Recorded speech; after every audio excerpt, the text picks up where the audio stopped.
Hello everyone, hope आप सभी लोग स्वस्थ होंगे।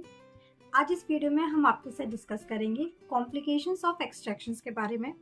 कॉम्प्लिकेशंस यानी कि एक्सट्रैक्शन के समय या एक्सट्रैक्शन करते समय या एक्सट्रैक्शन के बाद जो कॉम्प्लिकेशन हो सकते हैं या दिक्कत हो सकती हैं उनके बारे में। तो वीडियो को आप लास्ट तक ज़रूर देखें। और अगर आप आज हमारे चैनल पर नए हैं, अभी तक आपने हमारे चैनल को सब्सक्राइब नहीं किया है, तो आप हमारे चैनल को सब्सक्राइब भी कर लें। साथ ही साथ जो बेल आइकन है उसको भी क्लिक कर लें ताकि आने वाली वीडियोस के नोटिफिकेशंस आप तक पहुंचते रहें। मैं डॉक्टर शुभी गुबरेले पस्तूर आज आपके साथ इस वीडियो के माध्यम से आसान भाषा में डिस्कस करूंगी, समझाने की कोशिश करूंगी कि एक्सट्रैक्शन के समय और एक्सट्रैक्शन के बाद आपको किन किन कॉम्प्लिकेशंस का सामना करना पड़ सकता है, क्या क्या दिक्कतें हो सकती हैं। एक्सट्रैक्शन से रिलेटेड जो कॉम्प्लिकेशंस होते हैं उनको हम दो टाइप में क्लासीफाई करते हैं। सबसे पहला होता है इंट्रा ऑपरेटिव और दूसरा होता है post operative. Intra operative complications यानी कि कॉम्प्लिकेशन वो जो एक्सट्रैक्शन करते समय आपको देखने को मिल सकते हैं, यानी कि एक्सट्रैक्शन करते समय क्या क्या आपको दिक्कतें देखने को मिल सकती हैं। एंड पोस्ट ऑपरेटिव कॉम्प्लिकेशंस यानी कि एक्सट्रैक्शन के बाद आपको क्या क्या कॉम्प्लिकेशंस हो सकते हैं, क्या क्या दिक्कतें हो सकती हैं। तो सबसे पहले हम इंट्रा ऑपरेटिव कॉम्प्लिकेशंस के बारे में जानते हैं, जिसमें सबसे पहले कॉम्प्लिकेशन होता है inability to move the tooth. ये कॉम्प्लिकेशन देखा जाता है अक्सर टूथ की एनाटॉमिकल पिक्युलैरिटी की वजह से, टूथ के स्ट्रक्चर की वजह से। अगर बल्बस रूट है, फ्लैरिंग रूट्स हैं या फिर डायलैसरेटेड रूट्स है तब ये कॉम्प्लिकेशंस देखने को मिल सकते हैं। या फिर काफी लंबे समय से इन्फेक्शन होने की वजह से स्क्लेरोसिस ऑफ बोन है या फिर रूट एनकाइलोसिस की कंडीशन है, तब इन केसेस में inability to move the tooth की कंडीशन या फिर inability to move the tooth का कॉम्प्लिकेशन आपको देखने को मिल सकता है। इस कॉम्प्लिकेशन के प्रिवेंशन के लिए टूथ का जो एक्सरे है, टूथ के रेडियोग्राफ को अच्छे से एग्जामिन करें और साथ ही साथ टूथ के एडजेसेंट स्ट्रक्चर्स को भी अच्छे से एग्जामिन करें ताकि जो प्रॉब्लम है उसको प्रिवेंट करने में अच्छे से आपको मदद मिल सके। अब इसके मैनेजमेंट के लिए रेडियोग्राफ को अच्छे से एग्जामिन करें और एक्सट्रैक्शन मेथड के लिए ट्रांसएल्वुलर एक्सट्रैक्शन करें फॉर वाइडली फ्लैरिंग रूट्स, क्योंकि फोर्सेप एक्सट्रैक्शन से रूट फ्रैक्चर होने के चांसेस हो सकते हैं। अब सेकेंड कॉम्प्लिकेशन होता है आपका fracture of tooth, crown fracture या फिर रूट फ्रैक्चर। तो इसके कॉजेस में सबसे पहले आता है आपका wrong forceps use for the extraction. अगर आपने एक्सट्रैक्शन करते समय फोर्सेप गलत यूज किया है तो उसकी वजह से भी फ्रैक्चर के चांसेस हो सकते हैं। सेकेंड कॉज हो सकता है inappropriate force applied for extraction. अगर एक्सट्रैक्शन करते समय आपने प्रॉपर फोर्स अप्लाई नहीं किया है, कंट्रोल फोर्स अप्लाई नहीं किया है, अगर आपने फोर्स जो अप्लाई किया है वो ओवर फोर्स है, ज़्यादा फोर्स से अगर आप एक्सट्रैक्शन कर रहे हैं तब आपको फ्रैक्चर होने के चांसेस हो सकते हैं। थर्ड कॉज हो सकता है आपका wrongly placed forcep making centre of rotation over CEJ. अगर जब भी हम एक्सट्रैक्शन करते हैं तो एक्सट्रैक्शन करने के लिए फोर्सेप का प्लेसमेंट बहुत इंपॉर्टेंट होता है कि आप फोर्सेप को कैसे दांत पे प्लेस कर रहे हैं। जब भी आप एक्सट्रैक्शन करते हैं तो एक्सट्रैक्शन करने के लिए फोर्सेप को आप सीईजे पर प्लेस करके एक्सट्रैक्शन करते हैं, लेकिन अगर फोर्सेप को आप सीईजे से अबव प्लेस कर रहे हैं, ऊपर प्लेस कर रहे हैं और ऊपर प्लेस करने के बाद जो आप रोटेट करते हैं तो चांसेस हो सकते हैं कि उस समय एक्सट्रैक्शन करते समय आपका दांत फ्रैक्चर हो जाए, क्राउन फ्रैक्चर हो सकता है या फिर क्राउन आपका एक्सट्रैक्शन करते समय सिर्फ क्राउन निकल जाए और वहीं पर रह जाए। फोर्थ कॉज आपके फ्रैक्चर ऑफ टूथ का हो सकता है ग्रॉसली डिकेड टूथ। अगर आपका दांत ज़्यादा खराब है, केरीज की वजह से, सड़ान की वजह से दांत ज़्यादा खराब हो चुका है, ग्रॉसली डिकेड है, तब चांसेस हो सकते हैं कि उस दांत का जब भी आप एक्सट्रैक्शन करें तो हो सकता है कि वो दांत आपका टुकड़े टुकड़े करके निकले, टूट के भी निकल सकता है क्योंकि ज़्यादा खराब हो गया है, सड़ान ज़्यादा लग गई है और डिकेड ज़्यादा है, उसकी वजह से चांसेस ऑफ फ्रैक्चर उस टूथ के एक्सट्रैक्शन में ज़्यादा हो सकते हैं। अब इस कॉम्प्लिकेशन के प्रिवेंशन के लिए, इसको प्रिवेंट करने के लिए सही फोर्सेप को सिलेक्ट करें, प्रॉपर टाइम देकर अच्छे से आराम से एक्सट्रैक्शन करें और साथ ही साथ प्रॉपर अच्छी ग्रिप बनाकर फोर्सेप को दांत पर प्लेस करें। फोर्सेप जब दांत पर एक्सट्रैक्शन के लिए प्लेस करते हैं तो जितना पेरिडोंटल लिगामेंट स्पेस में अपाइकली फोर्सेप को प्लेस कर पाए उतना अच्छे से अपाइकली उसको प्लेस करें ताकि एक्सट्रैक्शन करते समय जो सेंटर ऑफ रोटेशन आपका अपाइकली क्रिएट हो पाए और चांसेस ऑफ फ्रैक्चर आपके उतने ही कम हो पाए। अगर टूथ ग्रॉसली डिकेड है, केरियस है और केरीज की वजह से, ज़्यादा सड़ान की वजह से अगर टूथ का स्ट्रक्चर नहीं बचा है, क्राउन स्ट्रक्चर नहीं बचा है, तो ऐसे केसेस में रूट फोर्सेप है उसका यूज करें एक्सट्रैक्शन के लिए या फिर रूट्स को स्प्लिट करके इंडिविजुअल रूट्स को सेपरेटली रिमूव करें। अब मैनेजमेंट के लिए अगर एक्सट्रैक्शन करते समय टूथ टूथ फ्रैक्चर हो गया है, रूट फ्रैक्चर हो गया है, तो बिल्कुल भी पैनिक ना करें, बल्कि अच्छे से विजुलाइज करें कि क्या पार्ट रिमेनिंग है, मतलब एक्सट्रैक्शन करते समय कि कौन सा पार्ट वहाँ पर रह गया है।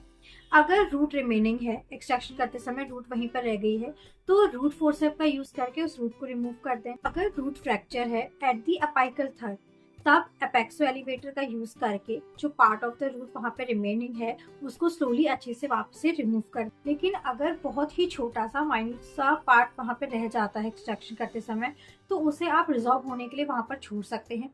लेकिन अगर वो टूथ जिसे आपने एक्सट्रैक्ट किया है और जो फ्रैक्चर हो गया है, अगर वो टूथ आपका इन्फेक्टेड था या फिर इन्वॉल्व विद एनी पैथोलॉजी था, तो इस केसेस में आपको जरूरी रहता है कि आप उस दांत को प्रॉपर अच्छी तरीके से रिमूव करें।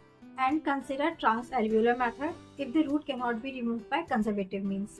थर्ड कॉम्प्लिकेशन हो सकता है फ्रैक्चर ऑफ एल्वियोलर प्रोसेस।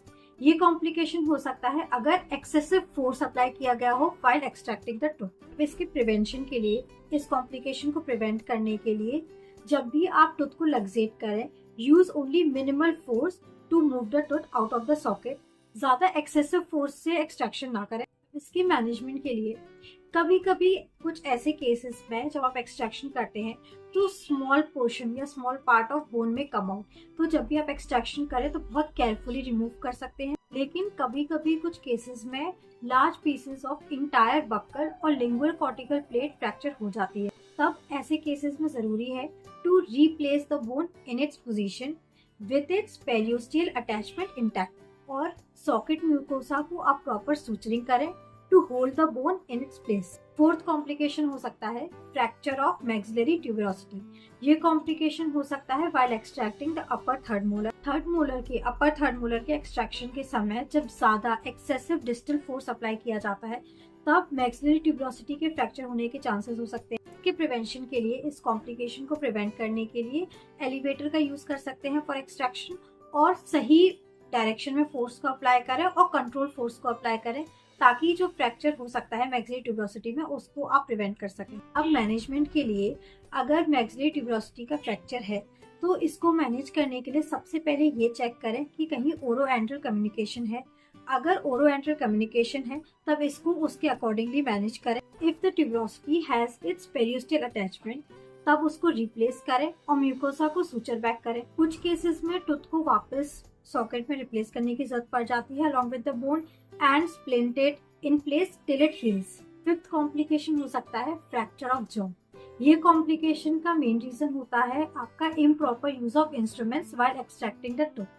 अगर आप जो इंस्ट्रूमेंट यूज कर रहे हैं, जो फॉर्सेप्स या एलिवेटर्स जो यूज कर रहे हैं, अगर आप प्रॉपर उसका यूज नहीं करते हैं, ज्यादा फोर्स से या इम्प्रॉपर यूज करते हैं, तब आपके जॉ के फ्रैक्चर होने के चांसेस हो सकते हैं। फॉर एग्जाम्पल, अगर क्रॉस बार एलिवेटर को एक्सेसिव अनकंट्रोल्ड फोर्स के साथ यूज करते हैं in the mandibular third molar region, then it can lead to the fracture of angle of the mandible. ये एक रेयर कॉम्प्लिकेशन होता है and usually occurs with the extraction of mandibular impacted mandibular third molar. Also extraction of the third molar in an atrophic mandible can also lead to the fracture of the jaw.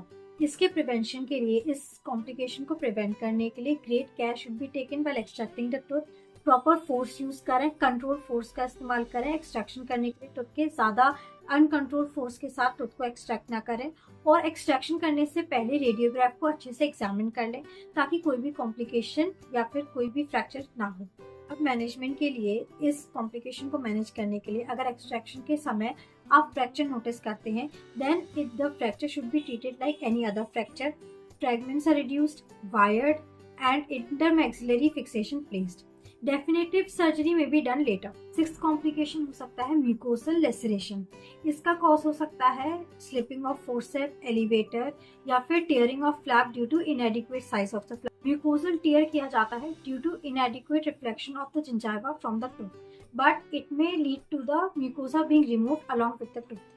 इस complication के prevention के लिए elevators का use करते समय आप control force apply करें, control force का यूज करें एक्सट्रैक्शन के लिए, और एक्सट्रैक्शन करते समय आप दूसरे हैंड यानी कि लेफ्ट हैंड को यूज कर सकते हैं to retract the tissue in such a way that it is away from the field of operation. Tissues को प्रॉपरली रिफ्लेक्ट करें बिफोर एन एक्सट्रैक्शन। अगर टिश्यू फाइबर्स अटैच्ड होंगे, then it tends to tear as the tooth is removed away from the socket. के management के लिए, अगर mucosa gets lacerated, तब आप इसकी प्रॉपर अच्छे से सूचरिंग कर सकते हैं। अगर एक्सट्रैक्शन के वक्त अगर मार्जिन्स आप क्रश्ड और इरेगुलर मार्जिन्स, तब आप अच्छे से केयरफुली एजेस को रिमूव कर सकते हैं और वुंड को अच्छे से प्रॉपर्ली सूचर कर सकते हैं। 7th कॉम्प्लिकेशन हो सकता है puncture wounds on mucosa surrounding the tooth. इस कॉम्प्लिकेशन का भी cause slipping of the instrument हो सकता है। इसके अलावा अगर एक्सट्रैक्शन करने के लिए अगर जो आप फोर्सेप प्लेस करते हैं दांत पर, तो जो फोर्सेप बीक्स होती हैं अगर आप उसको केयरलेसली टिश्यू पर प्लेस कर देते हैं, म्यूकोसल टिश्यू पर प्लेस कर देते हैं इंस्टेड ऑफ द टूथ, तब आपके म्यूकोसल टेयर या फिर वुंड के चांसेस हो सकते हैं। तो प्रिवेंट करने के लिए, इस कॉम्प्लिकेशन के प्रिवेंशन के लिए जब आप एक्सट्रैक्शन करें तो मेक श्योर कि जिंजाइवा को आप अच्छे से प्रॉपर्ली रिफ्लेक्ट करें अवे फ्रॉम द टूथ, ताकि जो फोर्सेप है वो आप अच्छे से प्लेस कर पाएं। एक्सट्रैक्शन से पहले आप फोर्स का अच्छे से चेक कर लें कि आप प्रॉपर कंट्रोल फोर्स यूज कर रहे हैं, ताकि आपका इंस्ट्रूमेंट जब भी आप एक्सट्रैक्शन करें तो इंस्ट्रूमेंट आपका स्लिप ना हो, प्रॉपर फोर्स आप अप्लाई करें। और इसके साथ साथ जब भी आप एक्सट्रैक्शन करें तो आपका जो दूसरा हाथ है या फिर लेफ्ट हैंड है उसको आप सॉफ्ट टिश्यूज को रिट्रैक्ट करने का यूज करें। मैनेजमेंट के लिए तो wounds need not to be sutured, आप वुंड्स को सूचरिंग ना करें, बट इससे इसका ख्याल रखें कि वुंड्स आपके इन्फेक्शन फ्री रहें, फ्री ऑफ इन्फेक्शन रहें, ताकि प्रॉपर्ली अच्छे से हील हो पाए। साथ ही साथ पेशेंट को भी आप एक एडवाइस दें कि प्रॉपर ओरल हाइजीन का मेंटेन रखें, प्रॉपर अच्छे से सफाई रखें, ताकि वुंड में जो ओपन वुंड है उसमें कोई भी इन्फेक्शन ना आए, खाना फंसने की वजह से वहां पर इन्फेक्शन ना हो। And prescribe analgesics for pain. 8th complication हो सकता है अब्रेशंस और बर्न्स ऑन सॉफ्ट टिश्यूज। ये कॉम्प्लिकेशन अक्सर देखा जाता है जब आप रोटरी इंस्ट्रूमेंट्स का यूज करते हैं एक्सट्रैक्शन करते समय। जब भी आप रोटरी इंस्ट्रूमेंट को यूज करते हैं तो उनके हीट होने की वजह से जो सॉफ्ट टिश्यूज जो कांटेक्ट में रहते हैं वो उनके बर्न होने के चांसेस हो सकते हैं। सिंस पेशेंट को एनेस्थीसिया की वजह से उस टाइम फील नहीं होता, लेकिन ओवर हीट की वजह से ये कॉम्प्लिकेशंस हो सकते हैं। इसके प्रिवेंशन के लिए, इस कॉम्प्लिकेशन को प्रिवेंट करने के लिए use of cheek retractors and other retractors to keep the soft tissues away from the field of surgery. Management के लिए अब्रेशंस और burns on mucosa take time to heal और काफी पेनफुल भी हो जाते हैं, और अगर प्रॉपर अच्छे से ओरल हाइजीन को मेंटेन ना किया जाए, प्रॉपर ओरल हाइजीन का मेंटेनेंस ना हो पाए, तो इन्फेक्शन के चांसेस भी हो सकते हैं। तो पेशेंट को एडवाइस करें to maintain good oral hygiene and गुनगुने पानी में नमक डालकर अच्छे से कुल्ले करें, ताकि इन्फेक्शन के चांसेस कम हो। एंड साथ ही साथ prescribe analgesics for pain and wound के लिए एंटीबायोटिक ऑइंटमेंट का प्रिस्क्राइब करें, और साथ ही साथ इसके लिए वैसलीन का भी यूज कर सकते हैं। 9th कॉम्प्लिकेशन हो सकता है damage two adjacent tooth. Extraction करने वाले टूथ के एडजेसेंट जो टूथ है, साइड में जो टूथ है, अगर वो ग्रॉसली डिकेड है, ज्यादा केरीज है या फिर लार्ज एस्पिरेशन है, तो ऐसे केसेस में जब आप एक्सट्रैक्शन करते हैं तो चांसेस हो सकते हैं कि जो साइड वाला जो केरियस टूथ है, डिकेड टूथ है, वो साथ साथ फ्रैक्चर हो सकता है। इसके प्रिवेंशन के लिए जो एडजेसेंट टूथ है उसको एक्सट्रैक्शन से पहले अच्छे से एग्जामिन करें, और साथ ही साथ अगर आपको लग रहा है कि एक्सट्रैक्शन करते समय उस टूथ पर भी इफेक्ट आ सकता है, तो पेशेंट को एक्सट्रैक्शन से पहले वार्न करते हैं कि जो साइड में जो एडजेसेंट टूथ है, डीप केरीज की वजह से, ग्रॉसली डिकेड की वजह से हो सकता है कि उसमें भी फ्रैक्चर आ जाए। और इसको प्रिवेंट करने के लिए आप एलिवेटर्स को अच्छे से यूज करें, एलिवेटर्स को अच्छे से इंटरडेंटली प्लेस करें, और जब आप एक्सट्रैक्शन करते समय जो फोर्स अप्लाई करें तो इसका ध्यान रखें जो फोर्स अप्लाई हो रहा है वो एडजेसेंट टूथ पर ना जाए। अब इसके मैनेजमेंट के लिए जब आप एक्सट्रैक्शन कर रहे होते हैं तो एक्सट्रैक्शन करते समय अगर एडजेसेंट टूथ में जो रेस्टोरेशन था, अगर एडजेसेंट टूथ का रेस्टोरेशन रिमूव हो जाता है, फिलिंग हट जाती है या फिर क्राउन डिसलॉज हो जाता है, तो सबसे पहले आप पेशेंट को इन्फॉर्म करें। पेशेंट को इन्फॉर्म करने के बाद जो आप एक्सट्रैक्शन कर रहे थे, जिस दांत का आप एक्सट्रैक्शन कर रहे थे, सबसे पहले उस एक्सट्रैक्शन को कंप्लीट करें। एक्सट्रैक्शन करने के बाद जो एडजेसेंट टूथ है उसको आप टेम्पररी रेस्टोरेशन करें। टेम्पररी रेस्टोरेशन करने के बाद 1 हफ्ते के बाद पेशेंट को परमानेंट रेस्टोरेशन के लिए रिकॉल करें। 10th कॉम्प्लिकेशन हो सकता है लक्सेशन ऑफ एडजेसेंट टूथ। अगर एक्सट्रैक्शन करते समय एक्सेसिव फोर्स का यूज किया जाए, एलिवेटर्स को यूज करते समय अनकंट्रोल्ड फोर्स अप्लाई हो जाए एडजेसेंट टूथ पर, और adjacent tooth being used as a fulcrum instead of interdental bone, तब ऐसे में एडजेसेंट टूथ में get luxated. Single conical rooted adjacent tooth are main likely to get extracted with the tooth. के prevention के लिए extraction से पहले आप रेडियोग्राफ में एडजेसेंट टूथ के रूट को अच्छे से चेक करें।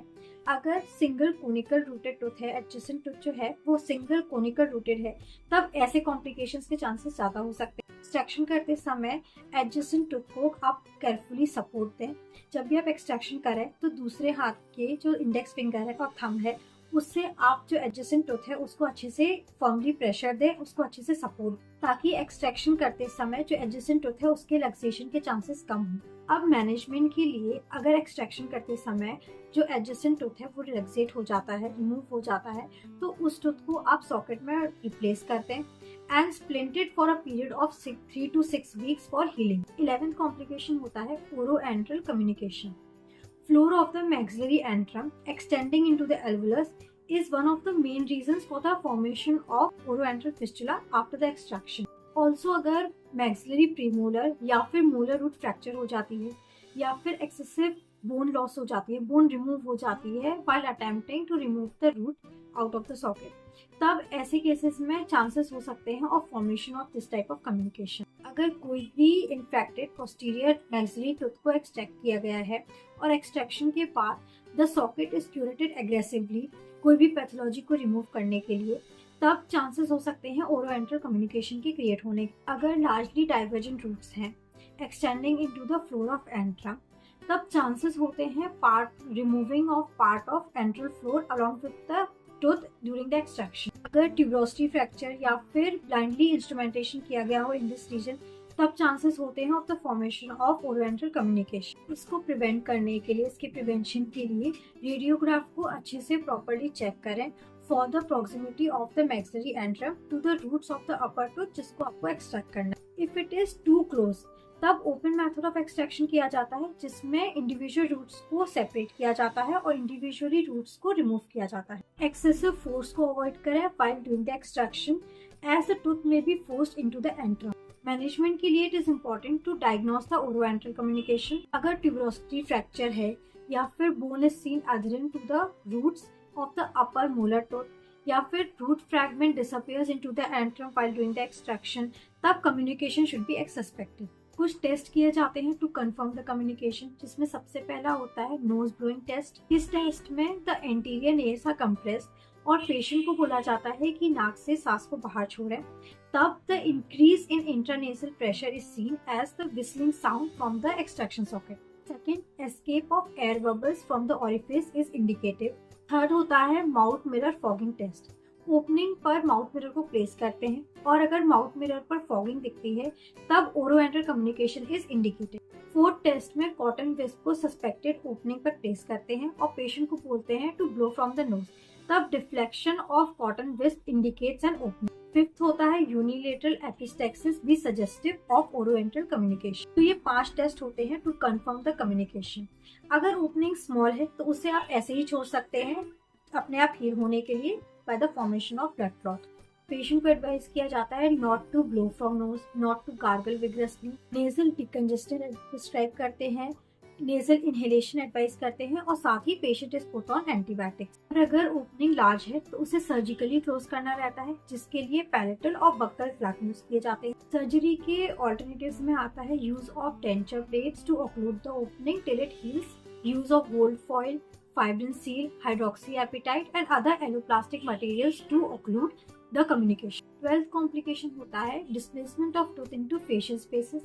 ये complication देखा जाता है लोअर मोलर के एक्सट्रैक्शन के टाइम जब अनकंट्रोल्ड फोर्स का यूज किया जाता है, which can sometimes fracture the thin lingual cortex, forcing the tooth into the submandibular spaces below the malahide muscle. और यहाँ से possible हो सकता है कि tooth get displaced into the communicating spaces into the neck. अगर एक्सट्रैक्शन के समय सडनली टूथ गेट स्लिप्ड और disappears, then this complication is suspected. इसके प्रिवेंशन के लिए support the alveolus on both side and control force को apply करें while doing the extraction. इस तरफ से जो प्रेशर कॉर्टिकल प्लेट्स पर अप्लाई होता है can be felt on the fingers of the other hand supporting the alveolus. Management के लिए अगर टूथ लिंगुअल स्पेस में डिस्प्लेस हो जाता है तब इसको रिमूव करें, क्योंकि अगर ये फॉरेन बॉडी की तरह एक्ट होता है तो इन्फेक्शन के चांसेस हो सकते हैं। The index finger of the left hand is inserted into the lingual aspect of the mandible and the root is felt.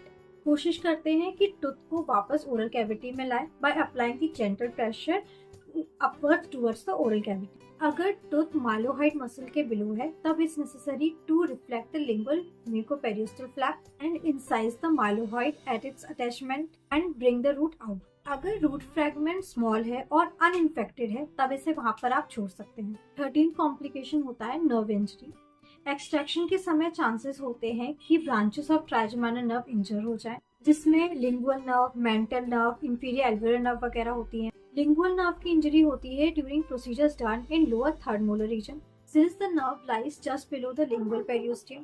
तो स्लिपिंग ऑफ इंस्ट्रूमेंट या फिर इंसिजन से इंजरी ऑफ लिंगुअल नर्व हो सकती है। मेंटल नर्व इंजरी होती है during the procedures done in the lower premolar region. Periapical surgeries या फिर removal of premolar, impacted premolar, जिसमें अपाइकल एस्पेक्ट ऑफ प्रीमोलर के रीजन में वर्क किया जाता है, इसमें chances of injury, nerve injury हो सकते हैं। इंफीरियर एल्वियोलर नर्व इंजरी होती है जब लोअर मोलर की जो रूट्स होती हैं वो लाइज क्लोज टू या फिर perforate the canal. Aggressive curettage की वजह से नर्व इंजरी हो सकती है और नर्व इंजरी की वजह से लोअर लिप में और चिन में नमनेस फील हो सकती है। इसके प्रिवेंशन के लिए आप रेडियोग्राफ से इसकी लोकेशन, इंफीरियर एल्वियोलर कैनाल की location in respect to the tooth जो कि एक्सट्रैक्ट होना है उसको आप लोकेट कर सकते हैं, उसको आप चेक कर सकते हैं और केयरफुली प्रोसीजर को प्लान करें टू प्रिवेंट द इंजरी। इसके मैनेजमेंट के लिए अगर इंफीरियर एल्वियोलर नर्व इंजरी हो जाती है, since the nerve lies within the bony canal, तो usually it tends to regenerate. Routine checkup के लिए, रूटीन फॉलोअप के लिए पेशेंट को बोल रहे हैं to check the improvement of the sensation in the region of the nerve. 14 complication होता है हीमोरेज। कुछ अमाउंट की ब्लीडिंग आफ्टर एक्सट्रैक्शन नॉर्मल होती है और जो कि अगर आप प्रेशर से पैक करते हैं तो कुछ मिनट के बाद वो ब्लीडिंग बंद हो जाती है। लेकिन कभी कभी एक्सेसिव ब्लीडिंग हो जाती है हाइपरटेंसिव पेशेंट्स के केसेस में where vessels has been severe. इसके प्रिवेंशन के लिए एक्सट्रैक्शन, आप एट्रोमैटिक एक्सट्रैक्शन को फॉलो करें, म्यूकोसा डैमेज को अवॉइड करें। अगर पेशेंट हाइपरटेंसिव है तो इलेक्टिव प्रोसीजर आप तब करें जब उसका ब्लड प्रेशर नॉर्मल कंट्रोल में हो। Patients on anticoagulant should be investigated properly और एक्सट्रैक्शन से पहले फिजिशियन का ओपिनियन जरूरी रहता है। Incision should be planned properly to avoid the major damage done into the vessels present in this region. For example, deep incision into the lower vestibule in the first molar region, which can damage the facial artery, which can cause severe bleeding. Roots जो inferior alveolar canal के close हैं should be removed carefully क्योंकि they can perforate the canal and can damage severely the inferior dental artery, which can cause severe bleeding. इसके management के लिए सबसे पहले pressure pack apply करें। प्रेशर वहाँ पर जहाँ पर आपकी ब्लीडिंग हो रही है उस जगह प्रेशर अप्लाई करें। गॉज को सलाइन में मॉइस्ट करके उस जगह फिंगर से फर्म प्रेशर से उसको प्लेस कर दें। सेकेंड मैनेजमेंट में आता है विजुअलाइजेशन। प्रॉपर अच्छे से उस एरिया को विजुअलाइज करें। अगर ब्लीडिंग स्टॉप नहीं हो रही है, अगर ब्लीडिंग नहीं रुक रही है तो प्रॉपर सक्शन से और लाइट से उस एरिया को विजुअलाइज करें और स्पॉट ऑफ द ब्लीडिंग को अच्छे से देखें। अगर ब्लीडिंग सॉफ्ट टिश्यूज से है तब प्रेशर से ब्लीडिंग को रोका जा सकता है, लेकिन अगर ब्लीडिंग बोन से है तब एग्जैक्ट ब्लीडिंग का स्पॉट को लोकेट करें, एग्जैक्ट ब्लीडिंग कहाँ से हो रही है उसको देखें और जो गॉज है उसकी एक थिन स्ट्रिप बनाएं और जहाँ पे जो सॉकेट में जहाँ से ब्लीडिंग हो रही है उस सॉकेट में उसको प्रेशर के साथ प्लेस कर दें। टाइट प्रेशर के साथ उस सॉकेट को वहाँ पे पैक कर दें ताकि उससे ब्लीडिंग रुक सके। इसके मैनेजमेंट के लिए थर्ड मेथड हो सकता है local anaesthetic PACS. Local anaesthesia with adrenaline का यूज कर सकते हैं टेम्पररी ब्लीडिंग को रोकने के लिए। गॉज में एपिनेफ्रिन को सोक करके आप जहाँ से ब्लीडिंग हो रही है उस जगह आप इसके पैक को लगा सकते हैं ताकि ब्लीडिंग टेम्पररी रुक जाए और आप प्रॉपर अच्छे से उस साइड को विजुलाइज कर सकें। ये एक टेम्पररी मेथड हो सकता है, इससे परमानेंटली ब्लीडिंग नहीं रुकती है। जब तक उसका असर रहता है उतने टाइम तक आप ब्लीडिंग को रोक सकते हैं, वापस उसके असर खत्म होने पर ब्लीडिंग आपकी स्टार्ट हो सकती है। फोर्थ मेथड हो सकता है कंट्रोल, ब्लीडिंग को कंट्रोल करने के लिए सूचरिंग। अगर ब्लीडिंग सॉफ्ट टिश्यूज से है तो इसको सूचर से रोक सकते हैं। ये म्यूकोसा को कंप्रेस करता है अगेंस्ट द बोन और ब्लीडिंग को रिड्यूस करता है। फिफ्थ मेथड होता है cautering. Bleeding from bone can be control by cauterization. इसके लिए सबसे पहले एग्जैक्ट ब्लीडिंग स्पॉट को लोकेट करें, देन एरिया को अच्छे से ड्राई करें और हॉट बॉल बर्निशर को यूज कर सकते हैं टू कॉटराइज। इलेक्ट्रोकॉटरी का भी यूज कर सकते हैं। सिक्स्थ मेथड होता है ligation. If major artery has been severe then it may need to be ligated. Seven method है आपका जेल फोम। ये एक जिलेटिन पेस्ट स्पॉन्ज होता है which acts by disrupting platelets and establishing a framework with fibrin strands to create a clot, जो कि 4 to 5 weeks में absorb हो जाता है। एट होता है ऑक्सीडाइज्ड सेलुलोज विच रिलीजेस सेलुलोसिक एसिड, जिससे फॉर्मेशन ऑफ आर्टिफिशियल क्लॉट होता है। These substances may be placed in the socket जिससे क्लॉट फॉर्म और ब्लीडिंग ना हो। नाइन्थ है बोन वैक्स। ये एक मैकेनिकल एजेंट होता है to block the blood vessel.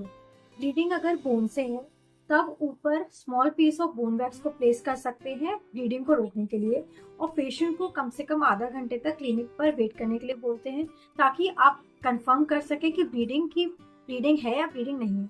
15 complication होता है डिसलोकेशन ऑफ जॉ, जो कि एक बहुत ही रेयर कॉम्प्लिकेशन होता है। ये 15 कॉम्प्लिकेशंस होते हैं आपके इंट्रा ऑपरेटिव कॉम्प्लिकेशंस, यानी कि एक्सट्रैक्शन करते समय जो आपको दिक्कत हो सकती है या कॉम्प्लिकेशंस हो सकते हैं वो।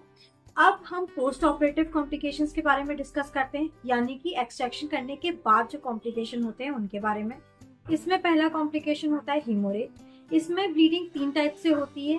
पहला primary bleeding, when complete hemostasis is not achieved at the completion of surgery।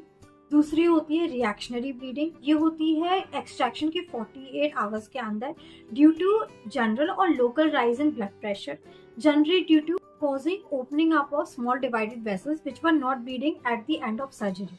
तीसरी होती है आपकी सेकेंडरी ब्लीडिंग। ये होती है 7 days after the extraction post operatively due to infection affecting the clot. इसके मैनेजमेंट में जब पेशेंट हीमोरेज की वजह से पहले से एंग्शियस होता है तब make the patient seat comfortably, clean the oral cavity of all the clots, proper light and suction use करें टू विजुलाइज द साइट। जो ब्लीडिंग स्पॉट है उसको प्रॉपर विजुलाइज करें एंड प्राइमरी ब्लीडिंग के मैनेजमेंट को अच्छे से प्लान करें।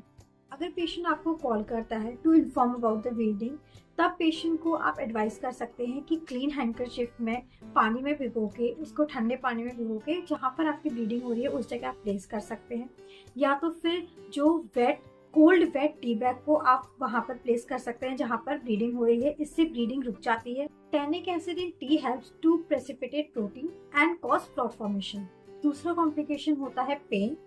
कोई भी सर्जिकल प्रोसीजर के बाद पेन थोड़ा बहुत होता ही है, तब पेशेंट को आप एंटी इन्फ्लेमेटरी एनाल्जेसिक्स प्रिस्क्राइब करें। थर्ड आपका कॉम्प्लिकेशन हो सकता है स्वेलिंग। स्वेलिंग एक नॉर्मल कॉम्प्लिकेशन होता है, कॉमन कॉम्प्लिकेशन होता है after excessive surgical manipulation.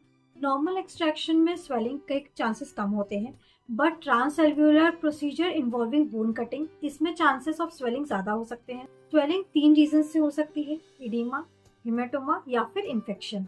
Edema is maximum on second post-operative day and then it begins to subside। Haematoma में यूजुअली म्यूकोसा रेडनेस हो जाता है और जो कि सर्जरी के इमीडिएटली हो जाता है and does not increase in size. Haematoma usually खुद से रिजॉल्व हो जाता है, लेकिन कुछ केसेस में it need to be evacuated. Infection prevent करने के लिए एंटीबायोटिक्स प्रिस्क्राइब करें। अगर स्वेलिंग आपकी इन्फेक्शन की वजह से है तो इसका साइज भी इंक्रीज हो सकता है, इसमें पेन रहता है, फर्स्ट डिस्चार्ज हो सकता है और साथ साथ फीवर भी हो सकता है। needs to be drained and treated aggressively। Fourth complication होता है ड्राई सॉकेट, जिसे एल्वियोलर ऑस्टाइटिस भी बोला जाता है।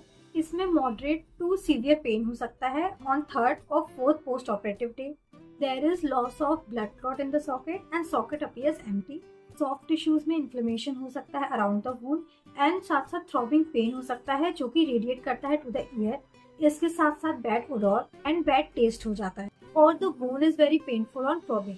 इसका main cause fibrinolytic activity around the extraction socket होता है, resulting in lysis of blood clot and exposure of bone. इसके मैनेजमेंट का मेन एम पेन रिलीफ करना रहता है। The socket is gently irrigated and an obtundent is placed. इस pack को कुछ दिन में चेंज कर दें और पेन धीरे धीरे 1 हफ्ते में कम होता जाता है। 5th कॉम्प्लिकेशन होता है ट्रिस्मस, जिसमें इन्फेक्शन सर्जिकल साइट से स्प्रेड हो सकता है एडजेसेंट फेशियल स्पेसेस में, resulting in facial space infection. There is usually associated trismus with the involvement of masticatory spaces due to spasm of muscles involved। तो ये 5 कॉम्प्लिकेशंस थे जो कि आपके एक्सट्रैक्शन के बाद हो सकते हैं, यानी कि पोस्ट ऑपरेटिव कॉम्प्लिकेशंस। होप आपको दोनों type of complications, intra operative complications and post operative complications अच्छे से क्लियर हो गए होंगे, ये टॉपिक अच्छे से समझ आ गया होगा। लेकिन फिर भी अगर आपके इस टॉपिक से रिलेटेड कोई भी डाउट्स हैं या कोई भी क्वेश्चंस हैं तो आप हमें हमारे कमेंट सेक्शन में पूछ सकते हैं। अगर आपको हमारा ये वीडियो अच्छा लगा है, समझ आया है, तो आप इसे ज़्यादा से ज़्यादा लोगों तक शेयर करें। और अगर आज आप हमारे चैनल पर नए हैं, अभी तक आपने हमारे चैनल को सब्सक्राइब नहीं किया है, तो आप हमारे चैनल को सब्सक्राइब कर लें और साथ ही साथ जो बेल आइकन है उसको भी क्लिक कर लें ताकि आने वाली वीडियोस के नोटिफिकेशंस आपको मिलते रहें। Thank you and have a nice day. Keep smiling.